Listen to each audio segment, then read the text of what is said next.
A casa caiu para o Bruno Henrique. A Polícia Federal indiciou o atacante do Flamengo por manipulação de cartões amarelos no Campeonato Brasileiro.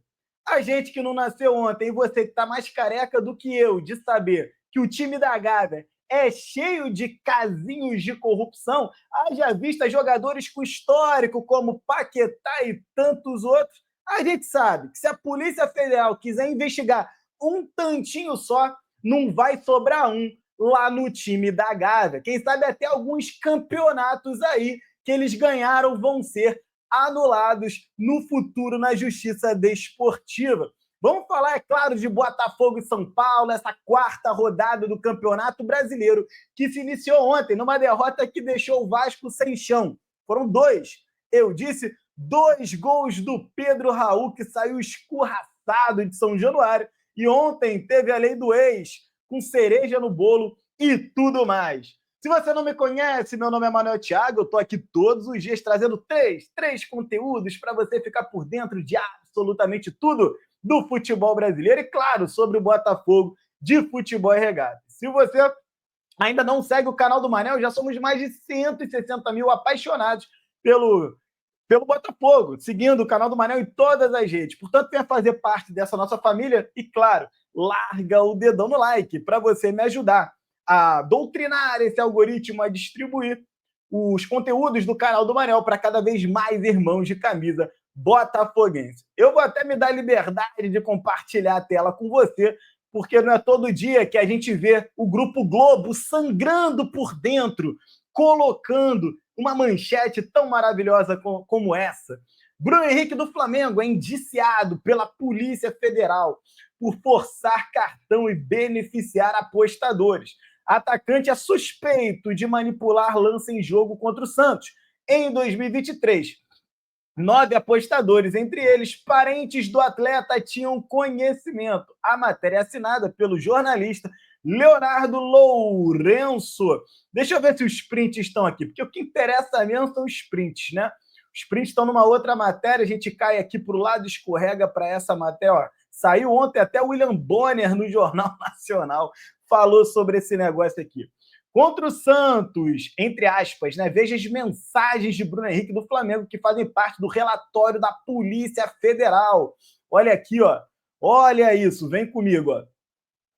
Vander Júnior, o tio. Ô tio, você tá com 2 cartões no Brasileiro, né? Bruno Irmão, sim. Vander Júnior, quando o pessoal mandar tomar o terceiro, liga a nós, hein? Aí o Bruno Henrique aqui, né? Que é porque o Bruno, ele bota Bruno Irmão, porque é como ele guarda na sua agenda de contatos o contato do Bruno Henrique. Ele tá falando do irmão do Bruno Henrique conversando com ele. E aí ele fala, ó, o irmão do Bruno Henrique, é o Vander, fala, quando o pessoal mandar tomar o terceiro, liga a nós, hein? Quando o pessoal mandar, aí eu te pergunto, quem é que tá mandando tomar cartão? Se ligou? Quando o pessoal mandar, ou seja, o irmão do Bruno Henrique sabe que tem uma galera que manda o Bruno Henrique tomar cartão. Afinal de contas, quem é que manda o Bruno Henrique tomar o cartão? E o Bruno Henrique crava contra o Santos. Aí o Wander fala, daqui a quantas semanas? Ele até brinca com o irmão. Olha aí no Google. Aí o irmão confirma, 29 de outubro. Será que você vai aguentar ficar sem cartão até lá? Aí o Bruno Henrique fala, deliberadamente, não vou reclamar. Só se eu for forte em alguém. Boa, já vou guardar o dinheiro para esse investimento com sucesso. Cara, isso daqui é uma pouca vergonha. Tem vários prints aqui bombásticos. Já era, irmão. Isso aqui é o famoso batom na cueca. A Polícia Federal pegou o Bruno Henrique. Esse aí tá lascado. Provavelmente vai tomar aquele gancho, né? Bem camarada, que depois vai virar qualquer tipo de compensação no STJD. Não vai dar em nada. Mas tomara que as autoridades façam o que devem fazer. Se tiver que pegar uma cadeia, até que pegue. Porque o lugar de vagabundo é na cadeia. Pô, futebol é uma indústria, cara. Precisa ser protegida pelas autoridades, pelas forças policiais, pelo Ministério Público. E o Judiciário tem que ter coragem de fazer o que deve ser feito. Não é possível que uma situação como essa fique restrita apenas aos âmbitos dos tribunais desportivos. O Paquetá está às vias de fato. Eu tenho essa informação, não posso nem revelar por qual fonte, vocês nem imaginam, mas o Paquetá será terminantemente banido do futebol. Isso daí já é informação. Na Inglaterra, por exemplo, já tratam isso como verdade, e tem que o mesmo acontecer com o Bruno Henrique, que vai jogar lá na Rússia, onde a FIFA não tem jurisdição, e a partir daí os clubes russos podem até contratá-lo, mas no futebol, onde a FIFA comanda as confederações e as competições, o Bruno Henrique definitivamente é carta fora do baralho. Vamos falar aqui sobre Campeonato Brasileiro. Ontem começou a 4ª rodada. Péssimo dia e péssimo horário, né? Conseguiram fazer a façanha de marcar um jogo terça-feira, 21h30. Ser muito inimigo do entretenimento querer colocar um Ceará e Vasco terça-feira, 21h30, né? Pessoas trabalhando, pessoas estudando, se deslocando dos seus trabalhos para casa. Ninguém tem essa disponibilidade, né? Não sei nem quanto é que deu lá no estádio, pode até ter lotado, mas certamente não lotou e certamente a gente teria audiências e um engajamento do público off-estádio muito maior se esse jogo fosse num sábado, 4 horas da tarde, né? Mas o calendário não é feito para dar certo, ele é feito para atender interesses, os mesmos interesses daqueles que mandam o Bruno Henrique tomar cartão amarelo. É tudo a mesma máfia. Seja como for, Pedro Raul, cara, vou até te mostrar aqui a tabela de artilheiros do Campeonato Brasileiro. Pedro Raul divide a artilharia com Verratti, que mais uma vez marcou o seu gol ontem. Excelente atacante que o Vasco foi encontrar, né? Quando a gente fala em Elias Manuel, quando a gente fala em Juan Cruz, é porque o scout do Botafogo não olha para os bons atacantes que existem na América do Sul. Como é que o Vasco é capaz de achar um Verratti e o Botafogo é capaz de achar um Elias Manuel? É porque não quer achar um jogador como o Verratti, com toda a inteligência de mercado que o Botafogo tem no seu departamento de scout, o Botafogo poderia sim achar artilheiros como o Verratti e resolver o problema do time. Essa é que é a verdade. Bom, então tá lá, Pedro Raul marcou mais 2 gols ontem e o Vasco inicia essa rodada perdendo. O Vasco estava, inclusive, na 4ª posição, né? O Vasco estava na 4ª posição e eu falei aqui no domingo, na análise da rodada, que eu não acreditava em hipótese alguma que o Vasco fosse um time de G4 ou G6. Eu acho que o Vasco luta para não cair. O Vasco será uma equipe muito forte dentro de São Januário, mas um time muito fraco fora de casa. E dentro dessa gangorra é um time que vai entre lutar para não cair, a depender da sua performance em São Januário, e, ao mesmo tempo, brigar ali por uma Sul-Americana, dada que são poucas as posições, um grande de distância e um grande equilíbrio no campeonato. Acredito que o Carille não chega até o final do primeiro turno, a pressão sobre ele é muito grande, e isso talvez vá até mais atrapalhar do que ajudar o Vasco, mas essa é a realidade do futebol brasileiro. Teremos nessa rodada, ainda hoje, Botafogo e São Paulo, que já vou te trazer todas as informações do jogo. Teremos Mirassol e Grêmio. Cara, o Grêmio tá muito mal, né? O Grêmio tem 2 derrotas e uma vitória. A vitória do Grêmio foi lá no início da rodada contra o Atlético Mineiro, uma vitória muito por acaso, uma vitória achada, enquanto que o Mirassol é um clube com 2 empates e uma derrota. Eu não acredito no Grêmio fora de casa, não. No estádio que se chama Maião. Nunca ouvi falar, mas tá aí, Maião. Não acredito na vitória do Grêmio, não. Acredito no empate nesse jogo. Aí você vai ter Sport e Red Bull Bragantino. Não acredito no Red Bull Bragantino. O Botafogo perdeu em Bragança por pouca vergonha, né? Falta de vergonha na cara. Se o time tivesse realmente jogado para vencer, eu não tenho dúvida de que teríamos chegado na vitória. Mas o trabalho é ruim até aqui, infelizmente, por conta disso. O Botafogo se apresentou com a pior atuação desde a chegada do Renato Paiva. Escolhas erradas levam a resultados ruins. Acredito aí ou no Sport ou no empate. Na Neoquímica Arena, ainda hoje, teremos Corinthians e Fluminense. Acredito numa vitória do Coringão. Corinthians em casa é tipo Vasco em São Januário.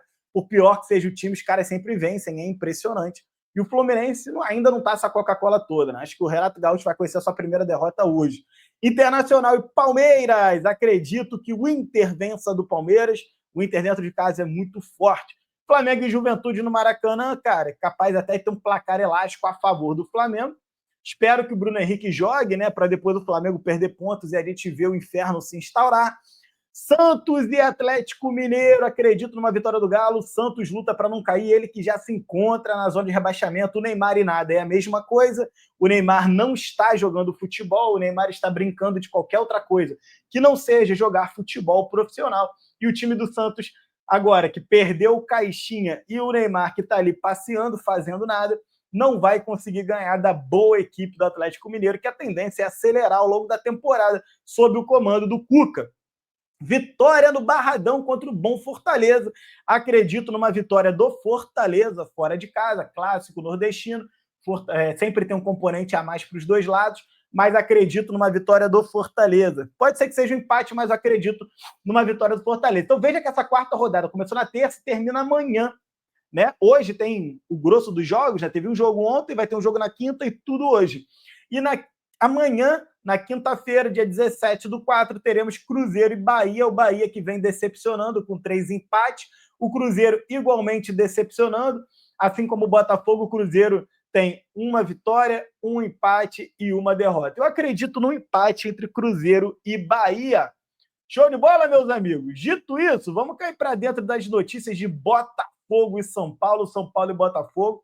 Bastante coisa para a gente poder falar desse jogo. A primeira coisa que eu quero te dizer, quero trazer a informação para você, torcedor do Botafogo, é que o Renato Paiva utilizou apenas 2 dos 10 reforços do Botafogo em mais do que 50 minutos jogados. Ou seja, de todo o tempo que o Botafogo jogou, desde que o Renato Paiva chegou, né? Do Renato Paiva para frente, de todo o tempo que foi jogado, toda a minutagem que foi jogada, só 2 jogadores jogaram mais de 50% dos minutos jogados. Isso mostra como o Renato Paiva não está usando os reforços. Isso mostra como talvez os reforços não estejam prontos para serem usados. É uma via de mão dupla. Tem tanto a opção do Renato Paiva quanto o mau preparo dos reforços. E aí eu te pergunto, passaram 30 dias fazendo o quê para não estarem prontos para serem usados? Botafogo teve um mês de março inteiro para preparar os caras e os caras não estão prontos? 20 sessões de treinos e os caras não estão prontos? O Santiago Rodrigues vai ficar esquentando o banco do Patrick de Paula até quando? Até 2027?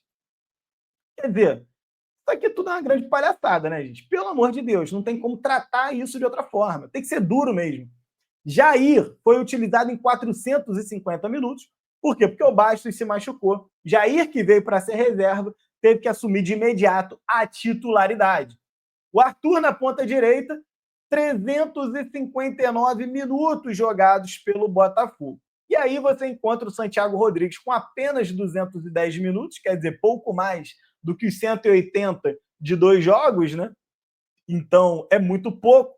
Mastriani, 101, Elias Manuel, 30 minutos, Juan Cruz, 1 minuto apenas. E depois você tem Léo Link, Davi Ricardo, Natan Fernandes e Marçal, que não atuaram.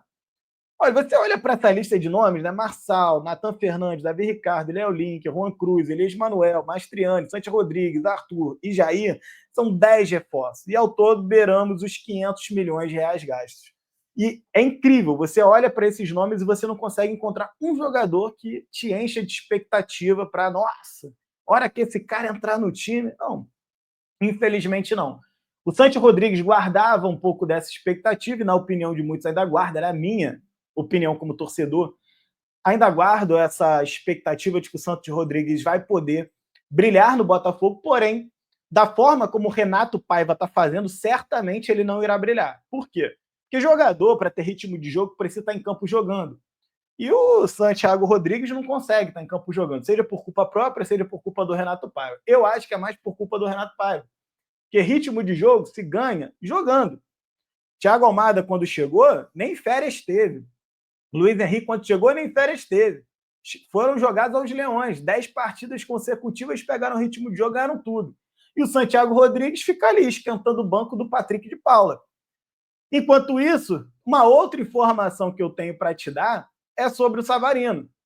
Ao que parece, o Renato Paiva finalmente vai ceder à pressão, né, da mídia e da torcida que pede o Savarino no meio, beleza? Que pede o Savarino no meio, para que, enfim, o Botafogo possa usar o Savarino naquilo que ele melhor pode oferecer ao Botafogo nesse momento, que é sendo o homem da criação do Botafogo. Você prender o Savarino na ponta esquerda, como ele tem ficado preso, para você privilegiar um Patrick de Paula, que definitivamente não é o cara que o Renato Paiva acredita que ele seja, não faz o menor sentido. E dessa forma, ele tem dúvidas na ponta esquerda. Mas, de qualquer forma, o Savarino deve jogar hoje centralizado como camisa 10. Segundo o site GE, segundo a apuração deles, o time que deve ir a campo hoje contra o São Paulo é John Vitinho, Jair, Alexander Barbosa, Alex Telles e pode ser o Cuiabano. Dada a partida do Alex Telles contra o Red Bull Bragantino, eu não me surpreenderia se eu visse o Cuiabano entrar em campo, tá? O Alex Telles realmente merece um banco de reservas depois do papelão e da entregada de paçoca que ele deu contra o Red Bull Bragantino. Gregory, Marlon Freitas e Savarino, Igor Jesus no comando do ataque com Arthur aberto de um lado e Matheus Martins aberto do outro.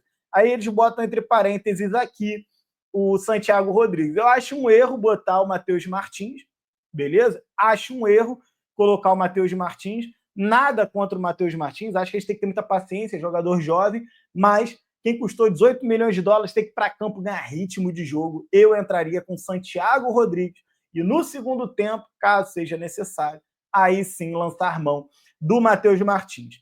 A partida contra o São Paulo estava marcada inicialmente para quinta-feira, o que impediria de acontecer no estádio Newton Santos o show do Tardezinha, do cantor Tiaguinho, né, que vai acontecer no final de semana, no sábado. Inclusive, vou estar lá, eu, minha patroa e uns amigos para curtir a Tardezinha. A solução da Polícia Militar foi solicitar um horário em comum, então o jogo de hoje será incrivelmente às 18h30, dentro desse show de pataquadas do nosso calendário.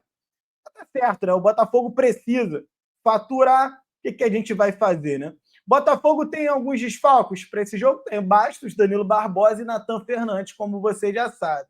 Enquanto que o São Paulo tem alguns retornos importantes para enfrentar o Botafogo, né? O São Paulo tem, por exemplo, o retorno do Arboleda, que se recuperava de uma sobrecarga na coxa esquerda. Assim como o atacante Caleri, que cumpriu suspensão no empate contra o Cruzeiro. Então, Caleri vem descansado e o Arboleda, se estiver bem da coxa, vem descansado também. Já o técnico Luiz Ubeldia não poderá contar com o Oscar, que tem uma lesão na coxa, Lucas Moura, com uma lesão no joelho, e Pablo Maia, que passou por uma cirurgia no tornozelo direito. Além disso, também não vai poder contar com o Luiz Gustavo. Cara, se você for olhar por nome, e a gente sabe que não é nome que ganha jogo, né? Mas se você for olhar por nome, são excelentes desfalques para o Botafogo. Em que pese o Arboleda e o Caleri serem grandes jogadores, e na minha opinião, teriam vaga no elenco do Botafogo, talvez o Caleri hoje fosse até titular no time do Botafogo, dado que os atacantes do Botafogo estão rendendo. Cara, você não ter o Luiz Gustavo, não ter o Lucas Moura e não ter o Oscar, 3 jogadores de nível de seleção brasileira no auge das suas carreiras, jogadores com capacidade tática, técnica, experiência na Europa, títulos, tudo isso muito bem reconhecido, cara, não tem discussão. São Paulo vem bem enfraquecido para o Newton Santos. Não quer dizer que o Botafogo vai ganhar por causa disso, mas é melhor tê-los fora do que dentro.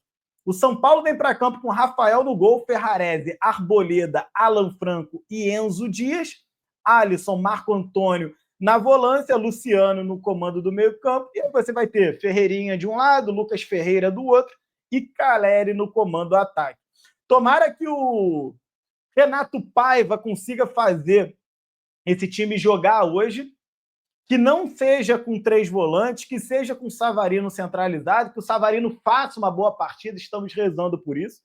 Mais do que desempenho, o importante hoje é o Botafogo conquistar o resultado para garantir uma tranquilidade no decorrer do trabalho. A gente sabe que no final de semana vai ter um jogo muito difícil no Mineirão contra o Atlético Mineiro e logo na quarta seguinte, um jogo muito difícil também contra o Estudiantes pela Libertadores na terceira rodada da fase de grupos. Portanto, tomara que o Botafogo consiga esse resultado. Se puder vencer jogando bem e convencendo a torcida, para a gente poder sair hoje com aquele gostinho de finalmente o trabalho começou a engrenar, acho que o clima muda e muda para um ponto muito positivo. Tomara que dê certo. Boa sorte ao Fogão, boa sorte ao Renato Paiva, boa sorte em especial para o Santi Rodrigues, que quero ver em campo, quero ver como titular, quero ver atuando 90 minutos. Boa sorte em especial também para o Savarino, que ele consiga fazer uma grande partida e ele acabe com qualquer dúvida na mente do Renato Paiva, porque uma bela partida do Savarino hoje como camisa 10, o Patrick de Paula não volta para esse time e a gente pode seguir em paz com um time mais decente dentro de campo, sem as invenções do Renato Paiva. Beleza, galera? Um grande abraço para vocês que